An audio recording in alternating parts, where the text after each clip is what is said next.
അവരുടെ അജണ്ട എന്താണ്? ആ മീറ്റിങ്ങിൻ്റെ അജണ്ട എന്താണ്?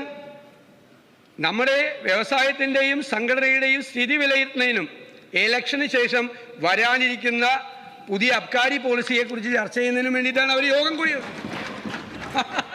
കെട്ടിട നിർമ്മാണത്തിന് വേണ്ടിയിട്ടല്ല അവർ യോഗം കൂടിയത്. അവർ പുതിയ അബ്കാരി പോളിസി അവർക്ക് അനുകൂലമായി നടപ്പാക്കണമെങ്കിൽ പണം കൊടുക്കണം. അതിനു വേണ്ടിയിട്ടുള്ള പണപ്പിരിവ് നമ്മൾ ആരംഭിച്ചു. പക്ഷെ വേണ്ട രീതിയിൽ മുന്നോട്ട് പോകുന്നില്ല.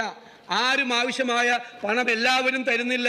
അതുകൊണ്ട് നിർബന്ധമായി നിങ്ങൾ ഇത്രയും ദിവസത്തിനുള്ളിൽ 2-3 ദിവസത്തിനുള്ളിൽ, കാരണം ഇലക്ഷൻ്റെ പെരുമാറ്റച്ചട്ടം അവസാനിക്കാൻ പോവുകയാണ്. പെരുമാറ്റച്ചട്ടം അവസാനിച്ചാൽ അബ്കാരി പോളിസിയിൽ ചേഞ്ച് വരും. പെരുമാറ്റച്ചട്ടം അവസാനിക്കുന്നതിന് മുമ്പ് പെട്ടെന്ന് ഈ പണം കളക്ട് ചെയ്ത് കൊടുക്കണം. പണം കൊടുക്കാതെ ആരും നമ്മളെ സഹായിക്കില്ല. അതാണ് ബാർ ഉടമകളുടെ നേതാവ് പറയുന്ന വാചകം. അതാണ് കേസ്. അവിടെയാണ് cos of action.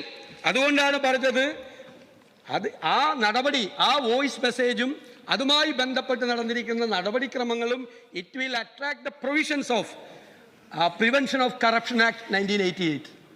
Prevention of corruption ആക്ടിൻ്റെ 8, 9, 12 വകുപ്പുകൾ അനുസരിച്ച് കേസെടുക്കണം.